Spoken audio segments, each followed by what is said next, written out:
Good morning and welcome to COVID-19 Talk with Local Health Authorities, sponsored by the Rotary Club of Houston. With me is Dr. Sherri Onyiego.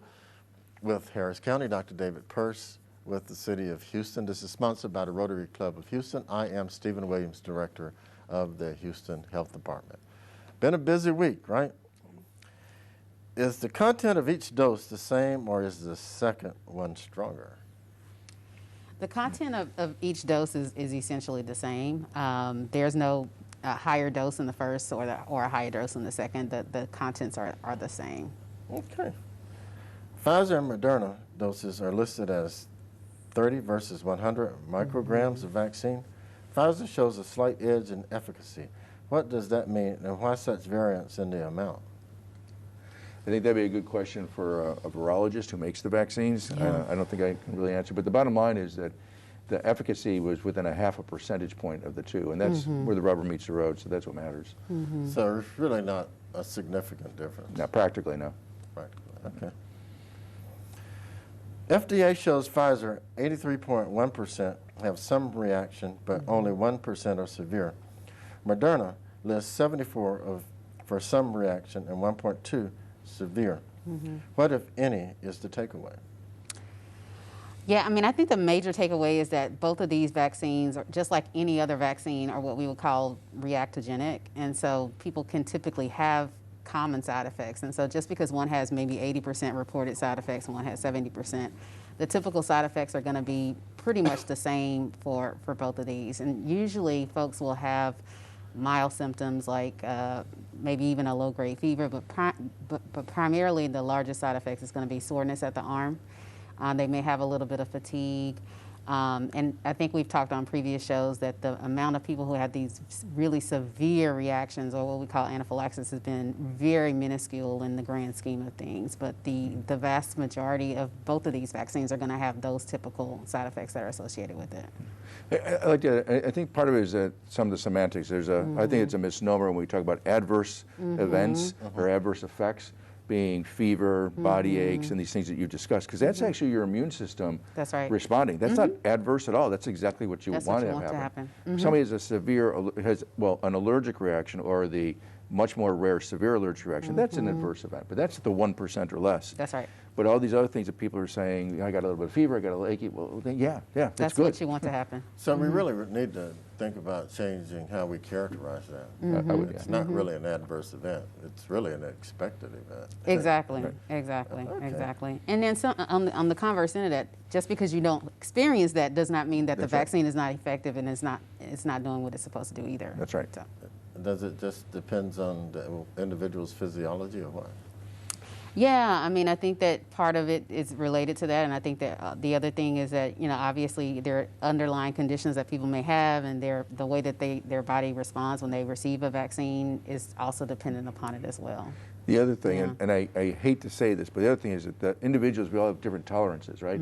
So I may get a little bit of fever and body aches, and I may complain and whine, and oh my gosh, right? And my wife may get it, and she said, what, this is nothing, right? So a little bit of a subjective measure to that as well. Is there a difference in the reaction in the first and second dose? Yeah, we're hearing that there is. Yeah, we're hearing it anecdotally, yes. Anecdotally, and I think it's also been reported in some of the literature as well, that people are, at least in the literature, it's saying that the second dose, people are tending to have that more of a pronounced effect. But anecdotally, we've been hearing, you know, first dose responses as well. So, but again, that would make sense, right? So if your first dose sort of primes you, and then you get exposed to the vaccine a second time, you would expect your immune system may be a little bit more robust the second time around. It shouldn't surprise anyone. Okay. So I look forward to how I react in a couple of weeks to that second dose. You said. Is there any possibility of not being able to get a second dose? So I'll tell you, I'm worried about this. And we talked about it this morning, and you and I talked about it last night. And so my anxiety has been satisfied that I think that people don't need to worry about a second dose at this point. Between the federal government, the state, and the locals, the plans are in place to make sure people get the second dose. That's right. Okay. Will there be a way to test a person to see how much vaccine protection they have? Well, I mean, there's serology testing for antibodies that's available. So, there have been, that's certainly available to be able to tell if there's been an antibody response that your body has generated in response to receiving the vaccine. And so that's certainly something that's available for people to do. One thing to keep in mind is that we're not saying that the vaccine is going to cause somebody to have a positive COVID test, because remember, those are two separate things. But you can get an antibody test, in general, to see if the body has built up. Yeah, actually, can we jump in there? Because yesterday we had a situation come up that I want to talk about it with the health authorities this morning. I forgot, but people who got the vaccine and who are then testing positive for COVID are saying, "Oh, it's because I got the vaccine." Right. No, Right. that is so wrong. Right. If you Exactly. and in our situation, these were some people in healthcare environments, so it was like, how could you get that confused? But if you're testing positive after getting a vaccine, that's because you're infected. It's testing. It's two different things. And the efficacy is around, what, 95% for both of them? Yeah, 94 and 95% for both is the efficacy. And so what that means is that there is a possibility that 5% of those folks, That's right. even though they've been vaccinated. Well, in this case yesterday, what it was a healthcare establishment, and they had a bunch of employees that tested positive right after they got vaccinated. But it was within a week after getting vaccinated. So Right. what it is, they got an outbreak, is what That's they right. got. That's right. Yeah, They had an outbreak. they've got an outbreak. So the lesson for people who got their first dose is what? You still need to do those prevention measures. Wearing your mask, washing your hands, watching your distance. Those are going to be really the important tools that we still have in our toolbox. Thank you for joining us with COVID-19 Talk with local health authorities, sponsored by the Rotary Club of Houston. Special thanks to past President Kathy Finninger. We'll be right back. If you love concerts and live theater, going to baseball games, and eating in restaurants, inside, if you love parties and the small talk with the guy who makes you iced coffee the right way, then wear a mask. And let's beat this virus so we can get back to the things we love. Mask up, America. Hello, Houston. Now more than ever, communication with our neighbors is critical as we work together to prevent the spread of COVID-19. It's important to get updates about resources, testing, and safety practices. Sign up for neighborhood updates to receive automated voice and text messages in English and Spanish. This new resource is available for anyone interested in receiving messages without needing a smartphone or access to the internet, especially our seniors. To subscribe to neighborhood updates, call 311 today and enroll. Things could be stranger, but I don't know how. I'm going through changes, through all of the strangeness. I'm going through changes now. Wash, washy, wash, washy, wash, wash your hands. Scrub it while you sing this song. Wash, washy, wash, washy, wash, wash. Rub your hands and fingers and the places in between. Using soap and water makes your hands so clean. Wash your hands. Great job, you're almost done. 5, 4, 3, 2, 1, now dry. Wash your hands for 20 seconds, just like Elmo. Wash your hands. Avoid sick people and touching your face. There are everyday actions to help prevent the spread of respiratory diseases. Visit cdc.gov/COVID-19. Brought to you by the National Association of Broadcasters and this station.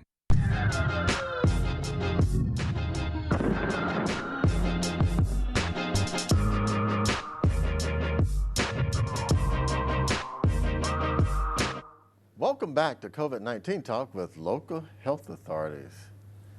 Interesting discussion during the break. I'll ask this question and then we'll pivot into that.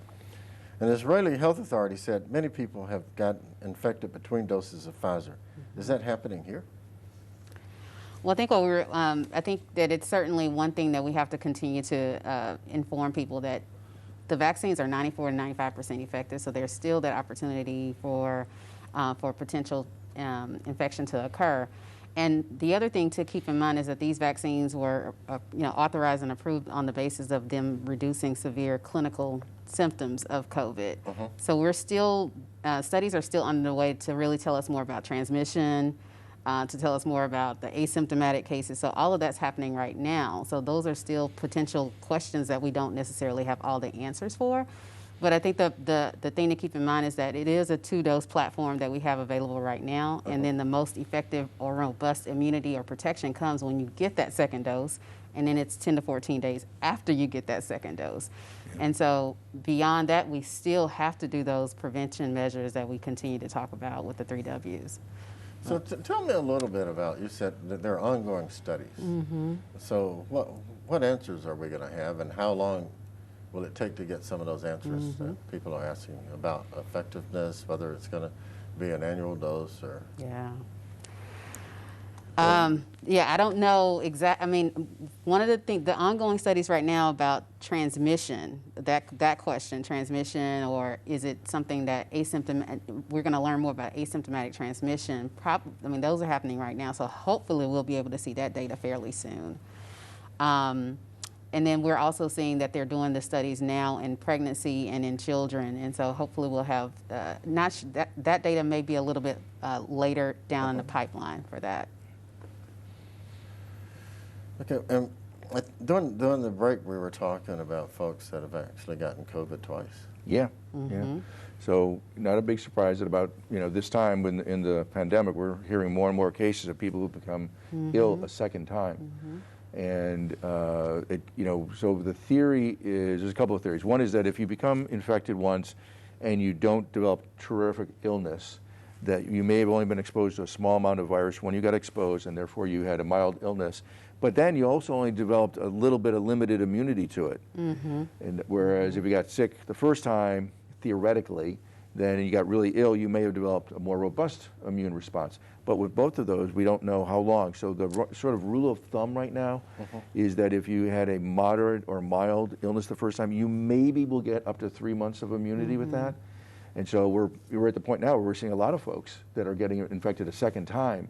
And sometimes when they get infected the second time, it sounds like what I'm gathering, based on nothing, you chime in here, but is that in the second time, I think that how ill you get is still related to how much virus you get exposed to. That's right. If you get exposed to a little virus, you're probably going to get a little bit. You get exposed to a lot of virus, you're probably going to get really ill. And that's what I'm but I haven't seen anything in print.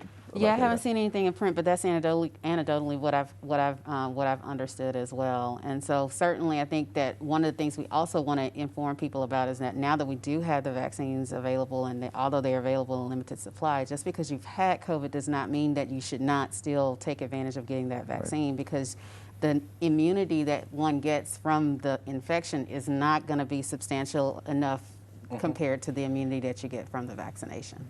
Okay. Well, I need an additional dose because of the variant strain. Well, we're going to find that out, I hope. and the other thing is that, you talk about variant strains. So right now there are several that we're following. There's the UK one, there's the South African one, there's a Brazilian one, and now there's a new California, Los Angeles one. And so each one of those is a different mutation, and so with the potential of having its own characteristics. The one I'm most worried about right now is the South African one, because this is the one we're hearing the spike protein may be the most different, therefore raising the question whether the vaccines work against it, and we don't know yet. Yeah, we don't know yet. This is from last week. Why are these mutated viruses spreading so much? Yeah, so I think one of the things to keep in mind about viruses is that they thrive on having a host to multiply in, and so some of the literature says that if the more fit the virus is, the more kind of going back to what we were just talking about. If you've built up immunity in a community because a lot of people have been infected, or now people are starting to get vaccinated, that virus just needs to have a host to multiply in, and so it's going to be difficult for a virus to infect a cell or infect somebody that already has that immunity that's built up, and so over time, as evolution continues, these viruses mutate and they develop variants. That's just part of their nature. That's just what they do. And so they can certainly do that more successfully in areas where we don't have that level of protection that's already built up. So that's part of the reason why we're seeing that. We're also seeing these outbreaks that are happening, just like you mentioned in California. We're seeing some outbreaks in communities where those strains are just taking off. The other thing is it's to the advantage. So with the, most of the viruses mutate all the time. Most of the virus mutations will do one of two things. It actually will stop the replication of that virus for that person, or it really doesn't make much difference at all. The ones that give it a survival advantage, a replication advantage, those are the ones that you wind up hearing about. So there's probably been millions of mutations, but we're only following like 4 or 5 right now, because those are the ones that had the advantage. They have some detrimental consequences to make it more contagious, to make it more transmissible, to make people more sick, and so, but by far and away, they continue to replicate and change all the time, and they do so, and it may not be significant at all, but these are the ones that we're hearing about because there are some consequences to them. Okay. Not much new on convalescent plasma requests. Are donations still needed? You know, I don't know what the demand is right now. I don't know what the demand is here locally, but I think that at least what the literature is saying is that it's still a recommended treatment, but early on in someone's clinical course. So I mean, I know that a lot of the healthcare partners at least some of the healthcare partners are doing it very early on, and they're still taking those donations. Okay. Will there be any central database for those vaccinated to draw upon as proof that you are vaccinated? MTRAC? Yes, MTRAC. MTRAC too? Yeah. As a matter of fact, it's required that those providers that give the vaccine enter that data into MTRAC. Right. And I think it's going to stand there, what, 5 years? So let me ask you a question. If I'm running a venue, say NRG Stadium, and I want to have an event, and I only want people who've been vaccinated in there, will I be able to have access to MTRAC 2 to check all the ticket holders? Usually only providers have access to MTRAC. Yeah. So it won't be like a publicly available type but I can of see that question coming. Well, if there's a repository, can I Right. access it from the public to Well, find out? really, it's really a part of your health record, you know? It is. So I think that'll be part of the question. It'll be interesting to see how these sectors, the airline industries, Right. entertainment industries, sort of, how are they going to sort of patronize? I mean, sort of make that sort of available to their patrons. How are they going to require that? Well, you could have a vaccine card. Well, you do. Yeah, you do. You get one. Yeah. That's But yeah. Okay. Thank you for joining us with COVID-19 Talk with Local Health Authorities, sponsored by Rotary Club of Houston. We'll be right back. Hi, I'm Simone Biles. Mask up like a champ to protect yourself and everyone else. As we reopen our city, it's important that we do it safely. Continue to wear your mask in public. Wear it like a champ. Mask up, Houston. I work out every day. COVID won't kill me. I'm 24. COVID won't kill me. I have antibodies. COVID won't kill me. It's been a long week. COVID won't kill me. I'm 25. COVID won't kill me. I'm partying outside. COVID won't kill me. I don't need to wear a mask around my friends. COVID won't kill me. I'm 23. COVID won't kill me. If I haven't gotten it yet, COVID won't kill me. I'm young. COVID won't kill me. Famous last words. Don't let them be yours. Socially distance. Mask up, America. Houston, we have a problem. More like a pandemic. Third ward to fifth ward, we can't afford to lose this. A-Leaf Acres Home, Sugarland, and Sunnyside. We know it's hard to stay inside. You are not alone. And when you do leave, mask up. If not for you, then for other Houstonians. That keeping your distance is still the safe thing to do. Remember, there are people on the front lines. Show them we still have their best interest in mind. Please wash your hands and get tested. This is Houston, and we must protect the H. Of questions about the coronavirus? I'm here to share some simple steps you can take to help protect yourself and others. Avoid touching your eyes, nose, and mouth. Wash your hands often with soap and water for 20+ seconds. Cover your cough or sneeze with a tissue. Clean and disinfect surfaces and objects. Wash hands after touching commonly used items. Together, we can help slow the spread.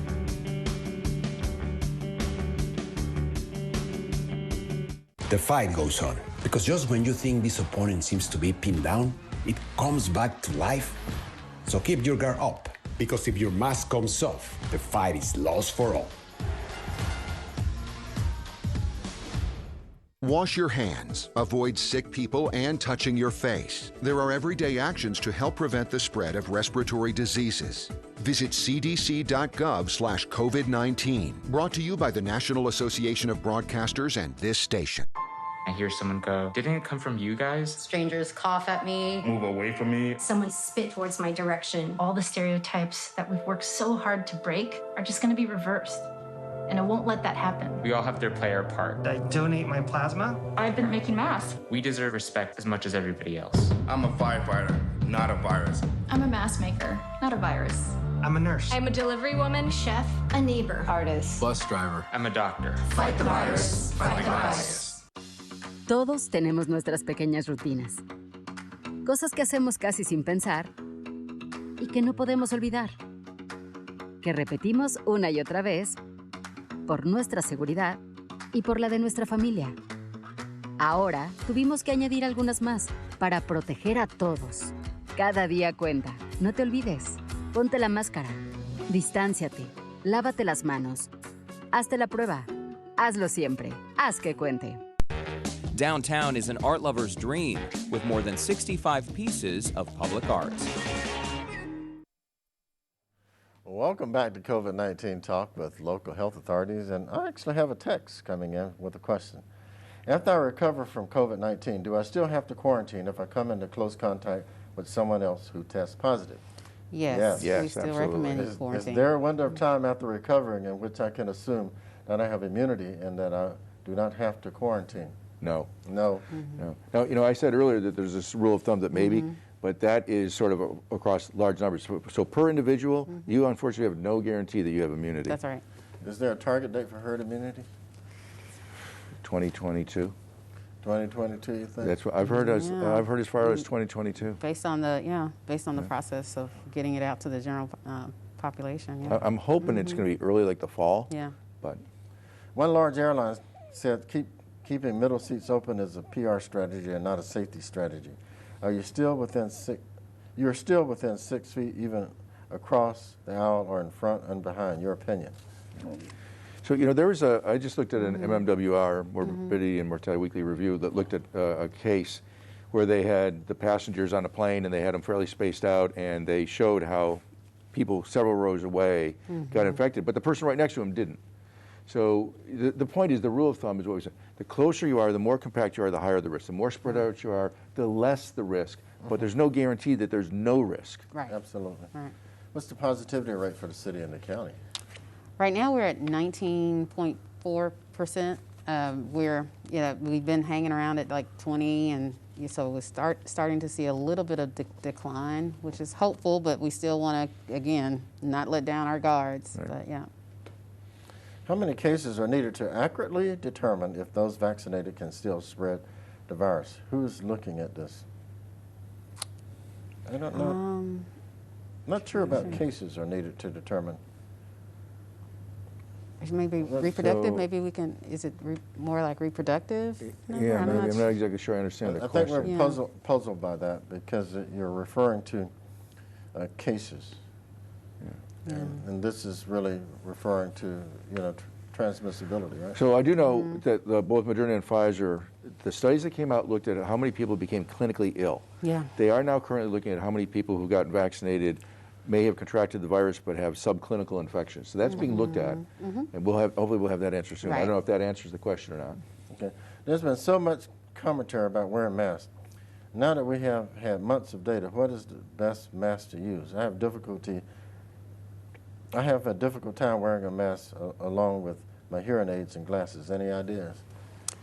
Yeah, I mean, I think the best thing is to wear a mask that's going to properly cover your mouth and properly cover your nose, and one that's going to be fit, that's fit snugly, because those are going to be the most effective tools. Now, with hearing aids and glasses, I've seen some really neat, little things that people can do. There have been some mask holders, or even adhering little buttons to your glasses to ensure that the mask holds in place. But at the end of the day, it's going to be those masks that are going to properly cover the mouth and cover the nose and fit snugly.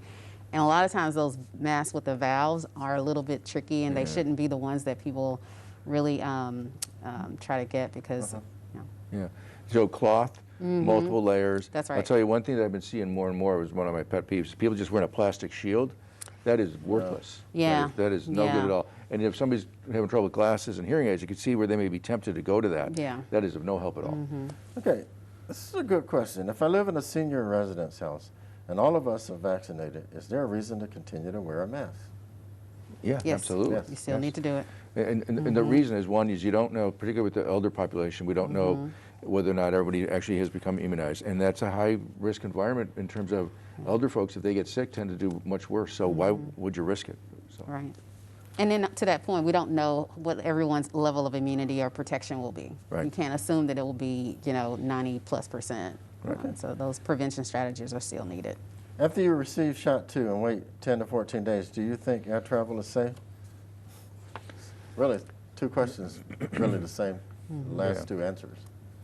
Yeah, so and this goes back to one of the answers before, is that even though you've been vaccinated, we know that that will greatly reduce your chance of becoming clinically ill. That doesn't reduce your chances that we know of yet of becoming infected and able to spread the virus unknowingly. So while you are in a better situation, that doesn't mean that the people around you are in any better situation. Okay, this is a question that has 2, 4, 5 parts to it. I'm trying to ask it fast. If I'm vaccinated, can I have an asymptomatic case? Yes. Yes. Can I spread the virus? Yes. Potentially, yes. Do I still need to get tested if we have been near someone who has symptoms? Yes. Yes. Well, yeah, but that's, so this is the thing that we talked about the other day is, if you're around someone who is a confirmed case, you need to quarantine. If you test in the middle and you test negative, that negative test tells you nothing at all. It's only helpful if it comes back positive. A negative test during quarantine is of no use at all. Right. Will an antibody test be accurate, or does the vaccine change that? The antibody test is accurate, right? Yes, so that's what we're talking about. The antibody test is going to tell you if you've built up any type of antibody response to that vaccine. What is the maximum time frame to experience a reaction after receiving the shot? Yeah. Maximum time, I can tell you that the minimum time that we're looking at is any time frame up to 4 hours, but beyond that, people can still develop symptoms. Okay, what if there are statistics show the reactions. difference between doses shipped and administered? Is that because the vaccine is safe for the second shot? No, it's not because the vaccine is safe for the second shot. So the difference between vaccine shipped and administered actually is just the delay in the reporting of those that have been administered. The shipping data is much more timely because it comes from the state and they know it got shipped out. When somebody receives it, when they administer it, they then have to log it into the computer, and that may, so that's the difference there is that lag in reporting what's been administered, I would think. Please comment on the delivery issues like in Galveston. I think they're referring to the fact that Galveston for a while wasn't getting vaccine. Okay. I think they were skipped for a while. Okay. And that was related to the fact that the state had decided to really ship to what they call volume vaccinate, large volume vaccinators. But they are getting vaccine, and I saw that they are having a mass vaccination site. Is there a way to get on a list rather than trying to call constantly? All of our frustration. Go ahead. Yeah. And I think that we're all trying to streamline those processes as we continue to move forward. And we know it's frustrating. Yeah. The doses are allocated for the total number of our area will receive. Dishes shows 3.3 million. Please explain how the determination is made. Y'all are looking at me, right? Yes. Primarily, the determination is made based on, number one, the type of provider and the volume that the provider is actually pushing out. And really, we are looking at proportionate shares relative to the various counties. Initially, it was about who had cold storage, who they said they would vaccinate. That is also a determination as to how much an individual provider gets, because if you said you're only going to vaccinate 1A, we know that that is a limited amount of folks, and not necessarily the large population that 1B encompasses. Okay, thank you for joining us with COVID-19 Talk with local health authorities. With me was Dr. Sherri Onyiego, representing Harris County, Dr. David Persse, representing the City of Houston. Thank you to past President Kathy Finninger. This is sponsored by the Rotary Club of Houston. I am Stephen Williams, Director of the Houston Health Department. This ends our 41st edition of COVID-19 Talk with local health authorities.